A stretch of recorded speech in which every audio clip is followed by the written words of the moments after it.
ESPN's Mel Kiper Jr. is gushing about Brock Bowers. Brock Bowers should make an instant impact when he gets to the NFL. He is an advanced pass catcher. That's what he had to say about Bowers, who he has as his number 4 player on the big board, what he calls the big board, which is his top 25 players.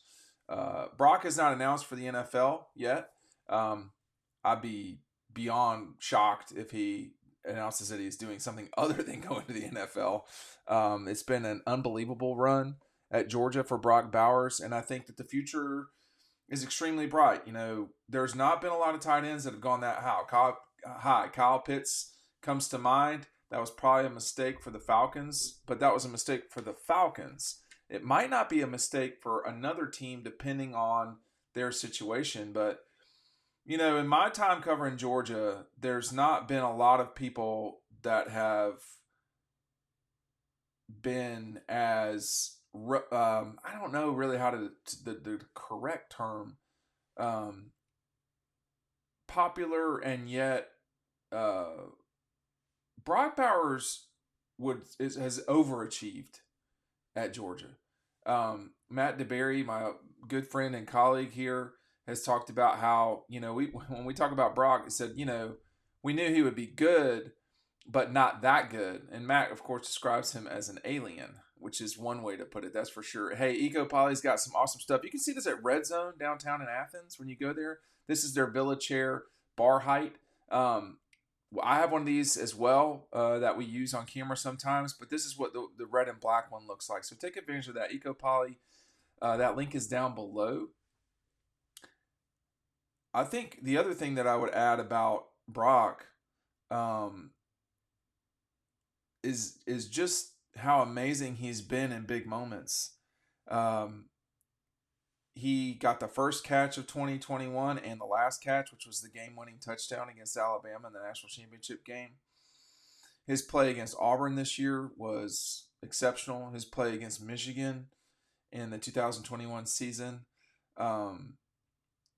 There was no time in his career at Georgia that he's been anything other than spectacular. Now I say that, and then you know he had a drop or two in the end zone. I remember that still. I think one was against Kentucky and maybe one against UAB. I can't remember, but there this century at Georgia, there's not a lot of players that are in his universe. I would say these players are in his universe, and I'm probably leaving somebody out. But you know, and we've seen guys like, and before I say the list, I would say we've seen guys like AJ Green, Trayvon Walker, even Jalen Carter. Those guys, in terms of players, they are definitely in the same universe as Brock Bowers. Okay, but what I'm trying to say is like there's some sort of it's hit culturally as well.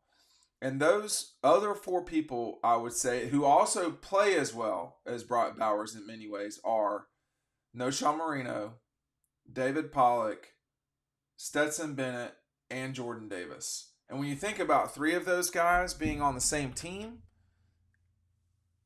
in 2021, I mean, no wonder Georgia won the national championship that season. Now, they didn't do it without some difficulty, but they did do it, and it took them, you know. And Brock Bowers, I'm gonna get to this picture right here, in the there are some moments that Brock had. You know, the catch against UAB was something else. At the beginning of the season, that sort of, hey, this guy is legit. You know, this guy is something else. This was Stetson's reaction to throwing that long touchdown to Brock Bowers, but Brock, you know, he was just steady. I mean, you're talking about a guy who's going to be as close to the most productive tight end as you're ever going to have. And he played with another really good tight end. Darnell Washington was pretty good too, right? I mean, there's not much you can say about all that Brock did. But man, that catch against Alabama was, well, I'm leaving out one of the most important plays that he made. Here's the shot. This play right here was what got Michigan's attention. This was the play against Georgia Tech where Brock Bowers took a like nothing screen and went the distance. He did that a year later against South Carolina in Columbia. He's as good a football player as will ever play at Georgia. Herschel Walker, Charlie Tripp, whoever.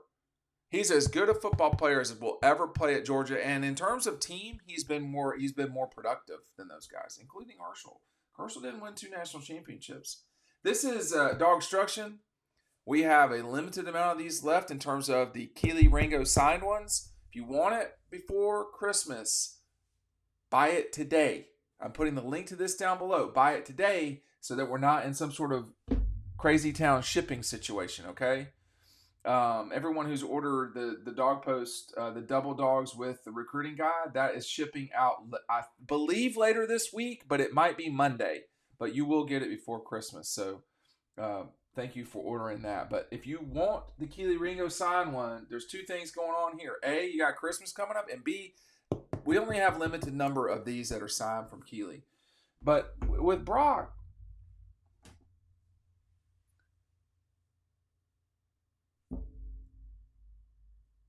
there will be a time when folks look back at Brock Bowers and be sort of amazed with what he accomplished at Georgia in the in the 2.5 seasons he played, because of injury taking away not quite a half a season, but an important part of it. I bet Nick Saban's glad he never has to deal with Brock Bowers again, because he was difficult to deal with for Alabama. But his legacy will be a significant one. He is not Stetson Bennett. He is not that story. He is his own story, which is also a fabulous story, by the way, coming all the way across the country, not playing your senior year in high school, and just being relentless out there. I've only seen him really get mad once, and that was at Neyland. That was an inappropriate, non-sporting move from the player at Tennessee, which got the appropriate reaction from Brock. But he has been exceptional. And listen, Georgia's had some really good tight ends, starting with Shannon Mitchell and Larry Brown in the 90s. I mean, they have had some guys through the years. But, Jermaine Wiggins and Larry Brown both played in Super Bowls. Y'all, Randy McMichael. They've got players. Javaris. I don't want to forget people. It really kicked off in the 90s, I'll tell you right now. But that's really when college football started throwing football, too. So that was part of this. But I don't think there's anybody that's been like Brock in terms of speed. No way. Just no way. You can't compare Aaron White to Brock Bowers or, Orson, or, Orson was really fast. But this guy is probably the best tight end that will play at Georgia in this 50-year period. I say that, and then, I know we see some real freaks come out through the years. But it's going to be hard to do what he did. You're talking about winning back-to-back national championships. You being the guy that had a game-winning catch, or the game-winning catch, against Alabama in the first one. Everybody remembers Kelee, which they should. Kelee Ringo's moment. This moment will never be replaced. This is this is Alabama's 2nd and 26. This is Ohio State's, win in overtime against Miami. It's Penn State knocking the ball down against Miami. It's amazing how tight big moments become. This will never be replaced on that front. But Brock scored the game-winning touchdown. Kelee sealed it. Kelee made it a 15-point game. But it was Bowers that took it the distance. It was Bowers on that 3rd and short that they just slung it out there to him. I can't remember who blocked there. Was it Marcus Rosie-Jackson or was it somebody else? I can't remember. But when Brock went into that end zone, man, we still have images, and I'll try to get to this real quick right now. I do want to show on that one play. And Marcus, if it wasn't you, that's on me. I don't know who made the block, but they didn't have to do a lot because it was 2-on-2, and you got Brock. You have to start Brock Bowers with a head of steam. It wasn't, that was a great play call. It just was a great play call. I went to the TCU game. Hey, listen, lest we forget the Ohio State play from Brock. I got a story coming up about that here in the near future too. That was one of the all-time great athletic moments in Georgia history too. But on this play, and I'm just going to show y'all. It was Marcus Rosie-Jackson. He was just number 81 at the time. I'm going to go back and forth from pictures here, so stand by. This is the play where with Marcus blocking Kool-Aid McKinstry. The last name is tough. It's not the Kool-Aid part for me. And these are images from me and Dylan and Ryan. James Cook's in his arms. Ladd McConkey. Here comes Justin Schaefer. I mean, it was his reaction, Brock, to catching that ball and scoring. This was James right here. This is James Cook celebrating that touchdown. It was a huge moment. Alabama had committed. And when they did that, it left Brock in position to score. You can see, I'm going to put my mouse on it, but you can't see my mouse. In the complete right-hand corner over here by number 2 and number 6 for Alabama, you see that penalty, and Stetson's arms are up. He knew that they had scored a touchdown there. I can't remember the exact what that was on the next play with A.D. Mitchell. I guess A.D., I don't know which one was the game-winning touchdown. That's a good question, actually, because one put him up 1 and the other one put him up 8. But, Brock, but here he is on special teams. And that was Ladd McConkey as well, and Ahmed Speed and William Mote. But really,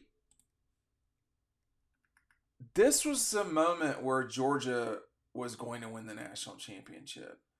When Kelee made that play, it was just a cherry on top. But it could have been, y'all, down in history some other way. It could have been that, Georgia, this was all that he had to get through, by the way, was one player, I believe. And this was, he broke that one tackle, and it was done. It was done. I mean, it was not a fair fight, but he was so excited when he caught that ball. And when he got into the end zone, I should say.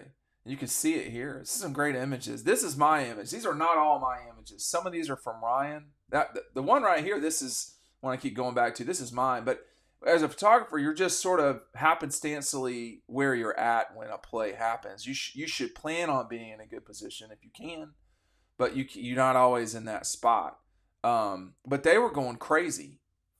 I mean, they were going crazy. But I don't want to get no one play should define someone's career as much as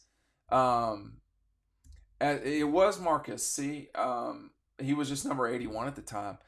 No one moment in life or play or whatever should define you as a human being necessarily. And this one play won't define Brock. I mean, frankly, he's got too many plays he's made, y'all. But I'm trying to get the thing back on me. I'm having a hard time. If you had 85 Brock Bowers, you'd never lose. You just wouldn't. And look, he's been amazing. It's not surprising that Mel Kiper again said he's an advanced pass catcher. Yeah, he is. He should make an instant impact when he gets to the NFL. That's he's done exactly what he could and should do and during his time at Georgia. I mean, Brock Bowers has been amazing. And that's just really all that you can say about it. He has been exceptional in his time at Georgia. And I want to keep talking about him, but I've gone on too long. He's just been something else.